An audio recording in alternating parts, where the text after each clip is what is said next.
Have you ever wondered what true wealth really is? We spend our lives chasing numbers in a bank account, stacking coins, and building empires of stuff. But what if we're investing in the wrong currency? Imagine this. A man, let's call him Marcus, lives his entire life obsessed with getting rich. He works day and night, sacrifices relationships, ignores his health, and pinches every penny. He's ruthless in business, always looking for an angle, a shortcut. And you know what? He succeeds. He dies with a colossal fortune, more money than he could ever spend. He arrives in the great beyond, expecting a VIP welcome, ready to cash in his life's work. He steps up to the celestial counter, chest puffed out, and presents his life's ledger. The attendant looks at the vast sums of money, the properties, the stocks, and then pulls up another, more important account. The balance? Shockingly low. Marcus is confused. He points out his earthly fortune, protesting his entitlement. The attendant calmly explains that his money was earthly currency. It had no value here.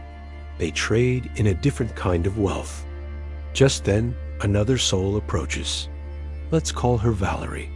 On Earth, Valerie lived a simple life. She wasn't poor, but she certainly wasn't rich in the way Marcus was. She was a teacher, a friend, a person who took the time to listen. Her balance is astronomical, dwarfing his earthly billions. The entitled man was like, what did she do? He thought she won a cosmic lottery. Another attendant smiles and says she invested heavily.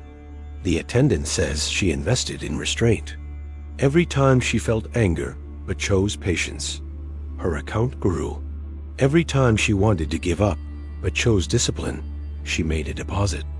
When she faced gossip with silence, when she met selfishness with generosity, when she controlled her impulses and acted with kindness instead, she was investing. Each was an act of emotional control. Every moment of disciplined patience, every choice for integrity over immediate gratification, it was all being logged. It was like a spiritual savings account. The interest it accrued was wisdom, peace, and inner strength. Valerie had chosen not to react impulsively when provoked.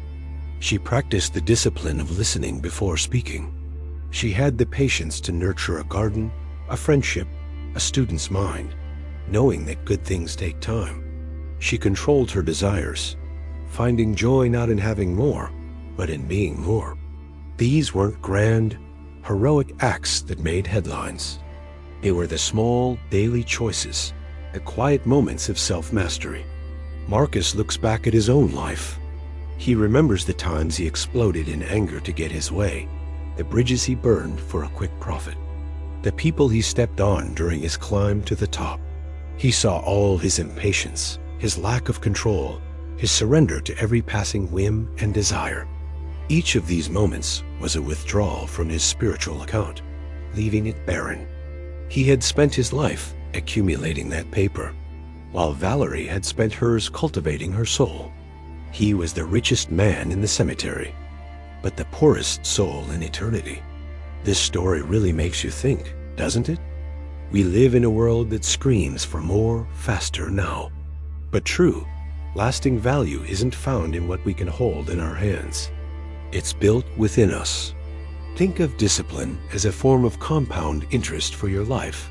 The small deposits you make every day, choosing to go for a walk instead of staying on the couch, choosing to read a book instead of scrolling endlessly, choosing to hold your tongue instead of speaking in anger. They might seem insignificant, but over time, they compound. Your patience grows, your emotional resilience strengthens, your wisdom deepens. Your life account, the one that truly matters, grows richer and richer. So the next time you're faced with a choice, ask yourself, which investment am I making right now? Am I investing in a fleeting desire? Or am I investing in the enduring wealth of my character? Build your inner fortune daily. The returns are, quite literally, out of this world. If this resonated with you, give it a like and subscribe for more food for thought. Always remember, the surge begins within. carry it forward.